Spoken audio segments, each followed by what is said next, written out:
أعوذ بالله من الشيطان الرجيم. بسم الله الرحمن الرحيم. فلما جاء سليمان قال أتمدونني بمال فما آتاني الله خير مما آتاكم بل أنتم بهديتكم تفرحون. ارجع إليهم فلنأتينهم بجنود لا قبل لهم بها ولنخرجنهم منها أذلة وهم صاغرون. صدق اللہ العظیم. یہ سورۃ النمل کی آیت نمبر 36 اور آیت نمبر 37 دو آیتیں آپ حضرات کے سامنے تلاوت کی گئی ہے.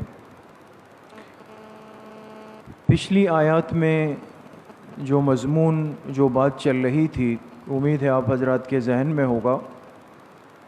اللہ کے جلیل القدر پیغمبر حضرت سلیمان علیہ السلام کا تذکرہ چل رہا تھا. چونکہ اللہ کے محبوب بندے تھے، مقبول بندے تھے، تو اللہ نے نبوت بھی دی اور اس کے ساتھ ساتھ دنیا کی خلافت بھی دی. اس لیے کہ جب بندہ اللہ پاک سے اپنے تعلق کو مضبوط کرتا ہے اور اللہ کی دوستی اختیار کر لیتا ہے تو یہ ایک ضابطہ یاد رکھیں کہ اس کو دین کی ترقی بھی نصیب ہوتی ہے اور اس کو دنیا کی ترقی بھی نصیب ہوتی ہے. اللہ سے تعلق میں دونوں فائدے ہیں، دینی ترقی بھی ہے، دنیاوی ترقی بھی ہے. لیکن دنیاوی ترقی کب ملتی ہے اور کس کیفیت کے ساتھ ملتی ہے یہ فیصلہ اللہ کی طرف سے ہوتا ہے. بعض دفعہ بہت جلدی ملتی ہے، بعض دفعہ بہت تاخیر سے ملتی ہے، اور بعض دفعہ وہ مل جاتی ہے انسان کو اس کا اندازہ بھی نہیں ہوتا. یہ ساری باتیں حضرت سلیمان علیہ السلام کو اللہ پاک نے نبوت بھی دی جو دینی نعمتوں میں سب سے بڑا منصب ہے، اور دنیا کی نعمت بھی دی کہ اپنے وقت کے زمانے کی ایسی حکمرانی دی کہ کسی قوم پر، کسی مخصوص علاقے پر یا کسی ایک مخلوق پر نہیں بلکہ پوری دنیا پر بادشاہت، اور ہر مخلوق پہ بادشاہت، اور ہر مخلوق کو اللہ پاک نے ان کے حکم کا تابع بنایا. تفصیلات پیچھے گزرتی ہوئی آ رہی ہے. ہر چیز ان کے حکم کے تابع ہو گئی. ایک واقعہ پیش آیا کہ سلیمان علیہ السلام نے ایک دن حاضری لی. اس لیے کہ جب انسان ایک منصب پہ بیٹھتا ہے تو اس پہ بہت تفصیل سے بات کی کہ جب انسان کسی کام کو نظم و ضبط اور ترتیب سے نہیں چلاتا تو بہت نقصان ہوتا ہے. ہر چیز کا ایک نظم ہو، طریقہ ہو، اصول ہو، رولز ہو، قانون ہو. حاضری ہوئی، پرندوں کی حاضری لی، پتہ چلا ایک پرندہ موجود نہیں ہے. اور وہ پرندہ کون سا تھا؟ ہدہد پرندہ غیر حاضر ہے. تو سلیمان علیہ السلام کو برا لگا، اس لیے کہ جب وقت پر طالب علم نہ آئے تو استاذ کو غصہ آنا فطری بات ہے، حق بنتا ہے.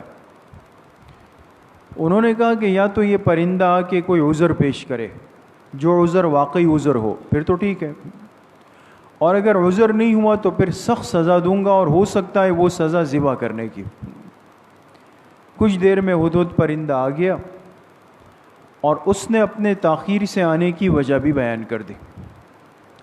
وجہ یہ بیان کی کہ میں آ رہا تھا اور میرا گزر ایک ایسے علاقے پر ہوا، نیچے میں نے دیکھا ایک قوم ہے اور اس قوم پر حکمرانی کرنے والی ایک عورت ہے، مرد نہیں ہے.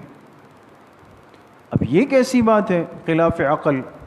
اس لیے کہ حکمرانی کرنا اور نظام کو سنبھالنا یہ ایک طاقت اور کنٹرول اور سمجھ چاہتا ہے، اور عورت ذات کو اللہ نے طبعاً خلقتاً کمزور پیدا فرمایا ہے. یہ کمزوری عیب نہیں ہے دوستو، عیب نہیں ہے، یہ طبعی چیز ہے. جیسے بہت ساری چیزیں وہ نرم و نازک ہوتی ہے، بہت ساری چیزیں سخت ہوتی ہے، تو سخت چیز ضروری نہیں کہ قیمتی ہو، اور نرم چیز ضروری نہیں کہ ردی اور گھٹیا ہو۔ بعض دفعہ ایک چیز نرم ہوتی ہے، کمزور ہوتی ہے، لیکن وہ قیمت میں زیادہ ہے، جیسے سونا ہے۔ اب سونے کا لاکٹ ہے، بریسلٹ ہے، اور ایک ہے لوہے کا ایک بہت بڑا راڈ، تو سخت دونوں میں سے کیا ہے؟ لوہا ہے، اور لیکن قیمتی کیا چیز ہے؟ سونا ہے۔ اب یہ سونا اس پہ تو شکایت نہیں کر سکتا کہ جی میں کمزور ہوں لہٰذا میری تذلیل ہو گئی، قیمت اس کی زیادہ ہے۔ اس بات کی گہرائی کو سمجھیں۔ آج اس امت کی مستورات کے ذہن میں یہ بات ڈالی جاتی ہے کہ بھئی آپ کو صنف نازک کہتے ہیں، کمزور کہا جاتا ہے، مطلب یہ کہ یہ مرد آپ کی تذلیل کرتے ہیں۔ ایسا نہیں ہے۔ اللہ پاک نے عورت کو جو مقام اور مرتبہ دیا ہے، اس لیے کہ اس کی قدر و قیمت، عزت، حیا بہت زیادہ ہے، اس کی حفاظت بھی اتنی ترتیب پہ کرنی ہوگی۔ کہ عورت حکمرانی کر رہی ہے، ایک تو یہ مسئلہ ہے۔ دوسرا کہا کہ میں نے دیکھا کہ وہ عورت خود بھی اور اس کی پوری قوم سورج کو سجدہ کر رہی ہے، جبکہ سجدے کے لائق ذات اللہ پاک ہی ہے، تو شرک کر رہی ہے قوم۔ دیکھیں ایک پرندے کو بھی شرک سمجھ نہیں آیا، برا لگا، بوجھ آیا، تو کہا کہ یہ کیفیت اور یہ دیکھ کر میں آ رہا تھا تو اس لیے دیر ہو گئی۔ سلیمان علیہ السلام نے فرمایا تحقیق کرتے ہیں، ایک خط لکھا اس ملکہ کے نام، ملکہ بلقیس جس کا نام تھا، قوم سبا کی ملکہ تھی، اور اس کو خط مختصر لکھا، بسم اللہ الرحمن الرحیم، انہو من سلیمان و انہو بسم اللہ الرحمن الرحیم، اللہ تعلوا علی واتونی مسلمین۔ کہ اللہ کے ایک بندے سلیمان کی طرف سے خط ہے، اور کسی سرکشی کا سوچنا بھی مت، بلکہ اللہ کے تابعدار بن کر، فرما بردار بن کر آ جاؤ، یعنی شرک سے توبہ کر لو۔ خط پہنچ گیا، اس ملکہ نے خط پڑھا، بڑی سمجھدار عورت تھی، کوئی جذباتی فیصلہ نہیں کیا، پہلے اپنے سرداروں کو، ذمہ داروں کو جمع کیا، ان کو خط بتایا، ایک معزز آدمی کا خط ملا ہے، اور اس نے کہا ہے کہ بھئی فرما بردار ہو کے آ جاؤ، اب بتائیں کیا کریں، مقابلہ کرنا ہے یا سوچنا ہے اس بارے میں؟ انہوں نے کہا کہ ہم تو طاقتور لوگ ہیں، جنگجو لوگ ہیں، آپ اشارہ کریں ہم لڑائی کے لیے حاضر ہیں، آپ جو فیصلہ کریں ہم ماننے والے لوگ ہیں۔ تو ملکہ بلقیس نے کہا کہ دیکھا یہ گیا کہ جب بھی بادشاہ کسی علاقے میں آتے ہیں، قوم میں داخل ہوتے ہیں، ملک میں داخل ہوتے ہیں، وہاں پھر بہت فساد ہوتا ہے، عزت دار لوگ ذلیل ہو جاتے ہیں، نقصان ہوتا ہے، تو لڑائی جھگڑے کا، انتشار کا، جنگ کا تو کوئی فائدہ نہیں۔ لیکن اب دیکھنا یہ ہے، یہ ملکہ بلقیس کہہ رہی ہے، دیکھنا یہ ہے کہ خط بھیجنے والا واقعی سچا آدمی ہے، پیغمبر برحق ہے، یا خط بھیجنے والا محض دنیا کا ایک دنیا پرست حکمران ہے۔ دو باتوں میں فرق ہے۔ اب یہ معلوم کرنا کہ آدمی سچا، پکا اور اللہ والا ہے، یا یہ آدمی دنیا پرست ہے، اس کا تو بہت آسان طریقہ ہے کہ اس کے سامنے دنیا پیش کر دو، دنیا قبول کرتا ہے یا ٹھوکر مارتا ہے، کیا کرتا ہے؟ تو ملکہ بلقیس تھی تو ملکہ، اس نے سونے کی اینٹیں بنوائی، 100 غلام 100 باندھ دیا، بڑا ایک لشکر تیار کیا اپنی سوچ کے اعتبار سے، اور اپنے غلاموں کو بھیجا کہ بھئی یہ سب جا کے ہدیے میں سلیمان علیہ السلام کو پیش کر دو تاکہ ہمارا رعب پڑ جائے اس پہ، اور دوسرا اندازہ ہو جائے گا کہ یہ شخص آیا یہ چیزیں قبول کرتا ہے، اگر قبول کر لی تو مطلب یہ ہوگا کہ ایک دنیا کا حکمران ہے، اس کو دنیا چاہیے، مال چاہیے، کیا کرتا ہے؟ اللہ پاک نے وحی بھیج دی، سلیمان علیہ السلام کو بتا دیا کہ ملکہ بلقیس آپ کی طرف ہدیے بھیج رہی ہے، آزمائش آ رہی ہے۔ ان کے پاس تو پوری دنیا کی بادشاہت تھی، انہوں نے کئی میل تک سونے کی اینٹوں کا فرش بچھا دیا دائیں بائیں ہزاروں کرسیاں لگا دی سونے چاندی کی، ایک طرف علماء بٹھائے، ایک طرف وزراء بٹھائے، اور ایک بڑا محل دربار لگا دیا۔ جب بلقیس کے قاصد نمائندے ہدیے لے کر آئے تو ان کو اندازہ ہوا کہ جس چیز کو ہم بہت زیادہ سمجھ رہے تھے اس کی تو یہاں پر وہ اونٹ کے منہ میں زیرہ ہے۔ ان کو اپنی ذلت کا احساس ہوا کہ تو اتنا بڑا بادشاہ ہے، ہم کیا کر رہے ہیں۔ خیر، یہ تمہید تھا کہ آپ حضرات درس کو دوبارہ سمجھ سکیں۔ ہدیے لے کر آئے، سلیمان علیہ السلام نے بڑا اکرام کیا ان کا۔ جب ہدیے پیش کیے، اب اصل مرحلہ تھا کہ سلیمان علیہ السلام کیا جواب دیتے ہیں ملکہ بلقیس کے بھیجے ہوئے ہدیوں کو قبول کرنے کا۔ آج کی آیات میں اس کا ذکر ہے۔ فلما جاء سلیمان، پس جب وہ قاصد پہنچا سلیمان علیہ السلام کے پاس، قالا، تو سلیمان علیہ السلام نے کہا، اتمدوننی بمال، کیا تم مجھے مال کے ذریعے سے لالچ دینا چاہتے ہو؟ مال کے ذریعے سے لالچ دینا چاہتے ہو؟ فما آتانی اللہ خیر مما آتاکم، جو کچھ اللہ پاک نے مجھے دیا ہے وہ اس سے بدرجہ بہتر ہے جو تمہارے پاس ہے۔ تمہارے پاس تو کچھ بھی نہیں ہے، میرے پاس تو اللہ کی دی ہوئی پوری دنیا کی بادشاہت ہے۔ اس حقیر چیز سے مجھے رشوت دینا چاہتے ہو، لالچ دینا چاہتے ہو؟ بل انتم بہدیتکم تفرحون، اپنے یہ ہدیے لے جا کے تم اس سے اپنا دل خوش کرو، جاؤ ہدیے سنبھالو۔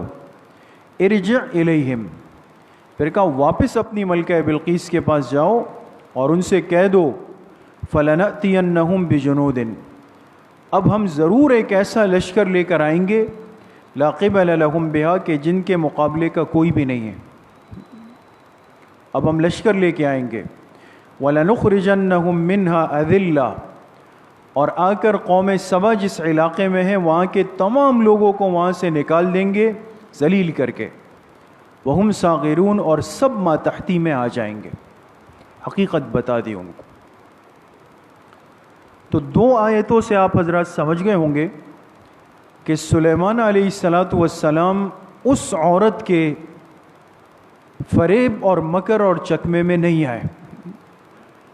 جو لالچ وہ دینا چاہتی تھی اور جو آزمانا چاہتی تھی کہ آیا دنیا پرست حکمران ہے تو مال لے لے گا، قبول کر لے گا، اور اگر نہیں ہے تو پھر ٹھکرا دے گا۔ اور سلیمان علیہ السلام نے ٹھکرا دیا، ٹھکرایا بھی، اور اب ساتھ میں دھمکی بھی دی کہ ہمارا مقصد دنیا نہیں، اللہ کی ذات کی اطاعت اور بندگی ہے، اور تم شرک کر رہے ہو، لہٰذا اب ہم آئیں گے اور لشکر لے کے آئیں گے، اور لشکر بھی ایسا ہوگا جن کے مقابلے کا کوئی نہیں، تمہیں نکال دیں گے، سب ماتحتی کو لازماً قبول کر لو۔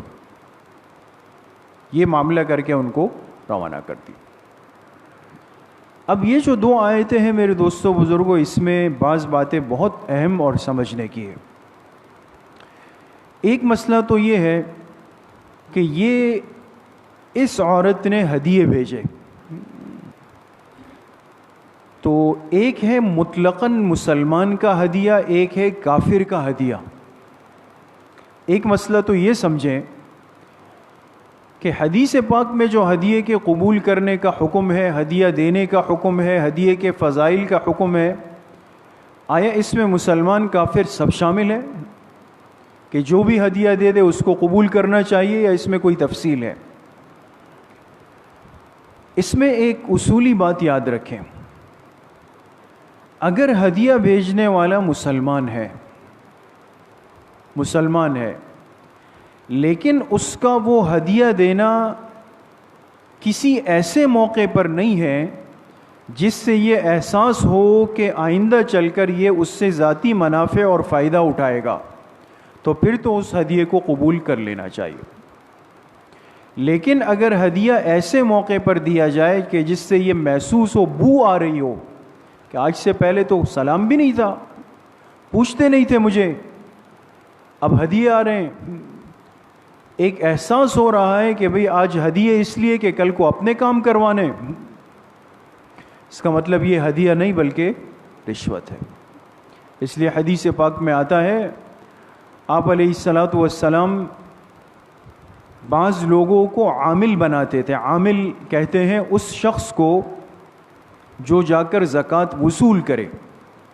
ایک اسلامی نظام حکومت کی ترتیب یہ ہوتی تھی، اب جیسے ہم تو اپنے مال کی زکوٰۃ نکال کے خود پہنچاتے ہیں نا، ٹھیک ہے، طریقہ یہ ہے، اس لیے کہ نظام بدل گیا ہے. اگر مکمل ایک اسلامی نظام ہو جس میں حکومت کی ذمہ داری ہوتی ہے کہ زکوٰۃ لے اور جگہ پہ لگائے، ہماری ٹینشن ختم ہے. تو اس زکوٰۃ کو لینے کے لیے جو شخص آتا ہے اس کو کیا کہتے ہیں؟ عامل کہتے ہیں. یہ یاد رکھیں، عامل کہا جاتا ہے اس کو. اس عامل کے کام کے لیے مختلف لوگ کبھی اپنے آپ کو خود پیش کرتے تھے، کبھی آپ علیہ السلام. ایک عامل ایک آیا اور اس نے کہا کہ آپ علیہ السلام سے کہ میں ضرورت مند ہوں، مجھے عامل بنا دیں، میں لوگوں کی زکوٰۃ لے کر آؤں گا اور پھر آپ مجھے کچھ خدمت دے دیجیے گا. آپ نے بھیج دیا. اب یہ عامل جب گیا زکوٰۃ وصول کرنے کے لیے قوم کے پاس، اب ظاہر سی بات ہے کہ آپ، یعنی ایک ذہن قریب کرنے کے لیے آپ سے عرض کر رہا ہوں کہ ہمارے ہاں آج کی سب سے بڑی ٹینشن ہے ٹیکس کی، ہے نا. جو ادارے ٹیکس جمع کرتے ہیں، تحقیق کرتے ہیں، تفتیش کرتے ہیں، FBR ہے، فلاں نیب ہے، لوگ کیا کرتے ہیں کہ وہ ان معاملات کے اندر جب دیکھتے ہیں کہ بھئی یہ تو میں کسی مصیبت میں پھنس سکتا ہوں، تو وہ کیا کرتے ہیں کہ بھئی وہ افراد جو ان اداروں سے جڑے ہوئے ہیں ان سے مراسم اور تعلقات بنائے جائیں. ایک سیدھی سی بات ہے جو ہوتی ہے. اور مراسم بڑھانے کا طریقہ یہ کہ بھئی آپ ان کو ذرا خدمت کریں، خوش رکھیں، خوش پیش کر دیں ان کو. اب انسان ہے نا. فتنۃ امتی المال، آپ علیہ السلام نے فرمایا میری امت کا بہت بڑا فتنہ مال ہے. تو ایک انسان کسی کو کوئی ہدیہ دے رہا ہے، کوئی چیز پیش کر رہا ہے، اب کیوں دے رہا ہے؟ ظاہر سی بات ہے کہ کل کو سال کے بعد ٹیکس ہوگا، میرا ٹیکس اگر ادا کرنے پر آ جائے تو میرا تو کچومر نکلے گا. تو اس سے اپنے تعلقات سیٹ کر لیے کہ کل کو ہو تو یہ میرے بھی خیال کر سکے. آپ سمجھ گئے نا بات. اب یہ جو عامل گیا اس نے لوگوں کی زکوٰۃ وصول کی، تو جگہ جگہ سے اس کو لوگوں نے ہدیے بھی دیے. جب زکوٰۃ لے کر حضور علیہ السلام کے پاس آیا تو زکوٰۃ پیش کر دی. دوسری کچھ تیلیاں تھی، کہا کہ یہ جو ہے یہ زکوٰۃ نہیں ہے بلکہ یہ اس علاقے کے مختلف لوگوں نے مجھے ہدیے دیے ہیں. اب آپ علیہ الصلاۃ والسلام کی تربیت اور اصلاح کا انداز دیکھیں. قیامت تک کی امت کو ایک ایسا نظام دیا نا، تو وقتی چیز نہیں ہے دین اسلام، امت کی تربیت قیامت تک. اس کو کچھ بھی نہیں کہا، سیدھا مسجد نبوی کے ممبر پہ تشریف لائے. آپ علیہ السلام ممبر پہ تشریف فرما ہوئے اور صحابہ کو جمع کیا عمومی انداز میں، اور فرمائے بعض لوگ تم میں سے ایسے ہیں، وہ حدیث کے الفاظ ہیں، تم میں سے بعض لوگ ایسے ہیں کہ جنہیں میں عامل بنا کر بھیجتا ہوں زکوٰۃ وصول کرنے کے لیے، اور وہ جب لوگوں کی زکوٰۃ لے کر آتے ہیں تو مجھ سے کہتے ہیں کہ یہ زکوٰۃ ہے اور یہ مجھے لوگوں نے ہدیے دیے ہیں. یہ لوگ جا کر اپنے ماں باپ کے گھر بیٹھ جائیں، پھر میں دیکھتا ہوں ان کو کون ہدیے دیتا ہے. نہیں سمجھے بات؟ آپ نے فرمایا یہ لوگ اپنے ماں باپ کے گھر جا کر، یعنی اس عہدے اور منصب سے ہٹ جائیں، عام حیثیت میں آ جائیں، پھر مجھے بتائیں کون ہدیہ دے رہا ہے. یعنی آپ نے اشارہ دے دیا کہ یہ ہدیہ نہیں ہے، یہ عامل کو قابو اور کنٹرول کرنے کا ایک طریقہ ہے. اس لیے میرے عزیزوں، دوستوں، بزرگوں، کسی مسلمان کا ہدیہ قبول کرنا یہ حدیث پاک سے ثابت ہے، حکم ہے، بلکہ ترغیب ہے. صحابہ فرماتے ہیں بعض دفعہ دیہات سے کوئی صحابی آ کر ایک اتنی ہلکی چیز پیش کرتا کہ ہمیں شرم آتی، لیکن آپ علیہ السلام ہاتھ بڑھا کر ایسے قبول کرتے کہ جیسے آپ کو اس کی بہت بڑی ضرورت تھی. حوصلہ، تسلی، اس کا دل خوش ہو جائے نا. تو یہ نظام ہے مسلمان کے ہدیے میں. جہاں یہ محسوس ہوا نا کہ بھئی یہ ہدیے آگے چل کے کریں گے نقصان، اس کو قبول نہیں۔ اس لیے ہمارے بزرگوں نے لکھا، ایک اللہ والے تھے، مستجاب الدعوات تھے، دعائیں قبول ہوتی تھی۔ وقت کے بادشاہ پر کوئی مصیبت پریشانی آ گئی، اس کو کسی نے کہا کہ بھئی فلاں بزرگ ہے، نیک آدمی ہے، ان کے پاس جائیں۔ اب دنیا کے بادشاہ دنیا پرستی کے ساتھ چلتے ہیں، تو وہ بڑے ہدیے لے کر آئے، حضرت یہ قبول کر لیں، یہ قبول کر لیں، یہ قبول کر لیں۔ پہلی مجلس میں اپنا مدعا نہیں رکھا، یہ بھی ایک طریقہ ہوتا ہے، ہدیہ پیش کر دیا۔ اگلی مجلس میں پھر ملاقات کے لیے آئے، پھر ہدیہ پیش کر دیا، اب اعتماد حاصل کر رہے ہیں۔ پھر تیسری مجلس میں آئے، اب ہدیے پیش کر رہے ہیں، حضرت قبول فرما رہے ہیں، دعا ہو گئی۔ کچھ عرصے بعد ملک میں ایک شرعی مسئلہ اٹھ گیا، شرعی مسئلہ، اور اس شرعی مسئلے کے اعتبار سے بادشاہ کو محسوس ہوا کہ اگر مقامی علماء نے یہ فتویٰ دیا تو اس سے مجھے تکلیف ہوگی، نقصان ہوگا میری حکمرانی کو۔ اس بزرگ کے پاس آئے اور کہا کہ حضرت یہ مسئلہ ہے، اب یہ فتویٰ دیا جائے گا جس سے میری حکومت کو نقصان ہے، آپ میرے حق میں فتویٰ دے دیں۔ انہوں نے کہا میں تو نہیں دے سکتا، جو شریعت کا فتویٰ علماء دیں گے میں بھی اس کا تابع ہوں، میں کیسے اس کے خلاف دوں؟ اب کم ظرفی تھی نا، تو کہا وہ جو میں نے فلاں فلاں فلاں فلاں موقع پر آپ کو یہ چیزیں دی، انہوں نے خادم سے کہا الماری کھولیں، الماری کھولی، وہ ہدیے اسی طرح رکھے، بادشاہ سلامت قبول کر لیں۔ کہا آپ نے استعمال نہیں کیے؟ کہا کم ظرف کا ہدیہ ہم استعمال نہیں کرتے، کم ظرف آدمی وہ ہوتا ہے جو ہدیہ اس نیت کے ساتھ دیتا ہے کہ کل اپنی مصیبت اس سے حل کر سکے۔ یہ تو ایک عمل ہے دوستو، کبھی بھی، اس لیے علماء نے لکھا کہ ایک باریک مسئلہ عرض کر رہا ہوں دوستو، پریشان مت ہوئیے گا، فقہاء نے یہاں تک لکھا کہ جس کو انسان ہدیہ دے اس وقت اس سے دعا کی درخواست بھی نہ کرے، سمجھیں؟ جب ہدیہ دے نا، بعض دفعہ یہ ہوتا ہے نا، ہدیہ دیا بس حضرت آپ دعا فرمائیں، علماء نے لکھا اس وقت نہ کہیں، اس لیے کہ دعا بہت بڑا بدلہ ہے، ہدیے سے بھی بڑا بدلہ ہے۔ آپ نے چیز دے کر فوراً اس کا بدلہ مانگ لیا، اس لیے علماء نے اس سے بھی منع کیا۔ ایک احتیاط کی بات عرض کر دی، آپ سمجھ گئے ہوں گے۔ اس لیے مسلمان کے ہدیے کی ترتیب تو یہ ہے، اور کافر کے ہدیے کے قبول کرنے نہ کرنے میں دونوں طرح کی روایات ہے۔ حدیث میں بالکل صراحت ہے، دو صحابہ کے بھائی آئے، حضرت برا کے بھائی رضی اللہ عنہ کے بھائی آئے، عامر نام تھا ان کا، وہ ایک قیمتی ہدیہ لے کر آئے۔ آپ نے پوچھا کہ برا لائے ہیں عامر لائے ہیں؟ کہا عامر۔ آپ نے فرمایا مجھے مشرک کا ہدیہ قبول کرنے سے منع کیا گیا، رد کیا۔ ایک اور آئے، وہ بھی مشرک تھے، قیمتی ہدیہ لے کر، آپ نے قبول نہیں فرمایا۔ لیکن حضرت ابو سفیان رضی اللہ عنہ جو بعد میں مسلمان ہوئے فتح مکہ کے موقع پر، یہ زمانہ شرک کے اندر آپ علیہ السلام کو ایک چمڑے کا ایک قیمتی ٹکڑا لے کر آئے اور آپ کو پیش کیا، آپ نے قبول فرمایا۔ تو کافر کا ہدیہ قبول کرنا بھی ثابت، رد کرنا بھی ثابت۔ تو علماء نے اس کی تفصیل یہ لکھی کہ کافر کے ہدیے کے قبول کرنے میں اگر یہ امکان ہو کہ اس کو اسلام سے قرب ملے گا، مانوسیت ہوگی، اور یہ کسی دینی مصلحت کے خلاف نہیں ہے تو قبول کر لے۔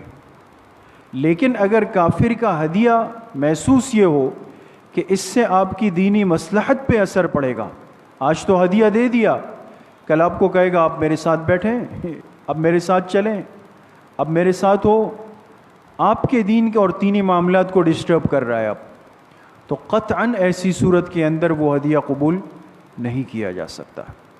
تو بہرحال ہدیہ ایک عمل ہے، لیکن اس میں ان تمام پہلوؤں کو ہمیشہ پیش نظر رکھنا چاہیے۔ اگر یہ محسوس ہونا کہ سامنے والا ہدیہ دے کر وہ جتا بھی رہا ہے اور آئندہ چل کر اس کے کچھ ارادے بھی ہیں، تو پھر اس کو قبول نہیں کرنا چاہیے۔ حکیم الامت حضرت تھانوی رحمۃ اللہ علیہ کو کہ ہاں ایک اصول تھا. حضرت نے فرمایا کہ اگر کوئی شخص مجھے ہدیہ دینا چاہے تو پہلے مجھ سے خط لکھ کر پوچھ لے. تو ایک نواب صاحب نے خط لکھا کہ حضرت میں آپ کو مٹھائی پیش کرنا چاہتا ہوں, ہمارے علاقے کی مٹھائی بہت عمدہ ہے, لے آؤں؟ حضرت نے فرمایا لے آؤں. اجازت مل گئی. اب نواب صاحب جب آئے تھانہ بھون میں تو خانقاہ تک جو آنے کا راستہ تھا وہ تنگ تھا, وہاں نواب صاحب کی گاڑی آ نہیں سکتی تھی, وہ بازار میں روکتی. اور حضرت تھانوی رحمۃ اللہ علیہ کی خانقاہ تک اپنے خادم کے ساتھ وہ ٹوکرا اٹھا کے مٹھائی کا ٹوکرا بنا کے لایا اور فرمایا حضرت آپ کے لیے مٹھائی کا ٹوکرا لایا ہوں. بار بار یہ جملہ دہرا رہا ہے, آپ کے لیے مٹھائی کا ٹوکرا لایا ہوں. حضرت تو سمجھ گئے, تو حکیم الامت تھے کہ نواب صاحب نوابی کا روب ڈال رہے ہیں کہ مٹھائی کا ٹوکرا لائیں اور خادم کے سر پہ رکھ کے لائیں. تو اللہ کی شان یہ ہے کہ حضرت تھانوی رحمۃ اللہ علیہ نے جو نواب صاحب کے خادم تھے, تو نواب صاحب سے کہا مجھے کچھ چیز منگانی ہے, ان کو بھیج. انہوں نے کہا جی جی حضرت بھیج دیں. ان کو کسی کام سے بھیج دیا خادم. اب رہ گئے حضرت تھانوی, نواب صاحب اور مٹھائی کا ٹوکرا. تو حضرت تھانوی رحمۃ اللہ علیہ نے فرمایا او ہو, یہ ٹوکرا تو گھر لے جانا تھا, یہ تو خانقاہ میں رہ گیا اور خادم چلا گیا میرے کام سے, اب کیا کریں؟ اب نواب صاحب تو کچھ بول نہیں سکتے, تو کہا حضرت میں اٹھا لیتا ہوں. آپ فرمایا آپ اٹھا لیں. اب نواب صاحب کے کندھے پر رکھ دیا ٹوکرا. تو ایسے چھوٹے نواب تو نہیں ہوتے تھے, ہندوستان کے بڑے بڑے نواب ہوتے تھے. اب جب راستے میں جا رہے ہیں تو حضرت تھانوی رحمۃ اللہ علیہ خلاف معمول چھوٹے چھوٹے قدم اٹھا رہے ہیں اور بیچ بیچ میں شرعی مسائل بھی بیان کر رہے ہیں. اب راستے میں کوئی نظر آتا ملاقات کرتے, اس سے رک جاتے, بات چیت بھی فرما رہے ہیں. مزاج نہیں تھا اس دن, خلاف عادت. اب بازار تک پہنچے, ایک اور ملاقاتی ملا, اس سے ایک لمبی ملاقات کر لی. نواب صاحب کا ٹوکرا گردن پہ پڑا ہوا ہے. اور پھر اس سے طویل ملاقات کا, او ہو معذرت مجھے تو یاد نہیں رہا کہ آپ بھی کھڑے ہوئے ہیں, چلیں بھائی اب گھر چلتے ہیں. جب گھر لائے تو نواب صاحب تو پسینے شرابور تھے. کہا وہ خادم نہیں تھا اس لیے تکلیف ہو گئی. انہوں نے کہا حضرت اصلاح ہو گئی, سمجھ گیا میں, آپ جو کرنا چاہتے تھے میں سمجھ گیا ہوں. تو اس لیے میرے عزیزوں دوستوں بزرگوں, عرض کرنے کا مقصد صرف اتنا ہے, بات لمبی ہو گئی, کہ آج یہ اخلاقی معاشرتی کمزوریاں بہت زیادہ آ گئیں. ہر چیز کے عمل کا ایک ادب اور طریقہ بھی ہے. ہدیہ ایک شرعی عمل ہے, لیکن اس کو کرنا کس طریقے پر ہے یہ بھی سیکھنا چاہیے. اللہ پاک مجھے بھی آپ سب کو صحیح عمل کی توفیق نصیب فرمائے. وآخر دعوانا ان الحمد للہ رب العالمین. جیسے ہر ہفتے بیانات کی ترتیب ہوتی ہے, لیکن کل بروز ہفتہ مدرسۃ البنات کی بھی چھٹی ہے اور ہمارے شعبہ بنین کی بھی تمام شعبہ جات میں تعطیل ہے اتوار تک. اس لیے کل صبح 11 بجے مستورات کی مجلس بھی نہیں ہوگی اور کل عصر کے بعد مسجد کی مجلس بھی نہیں ہوگی, صرف اس ہفتے. الحمدللہ رب العالمین.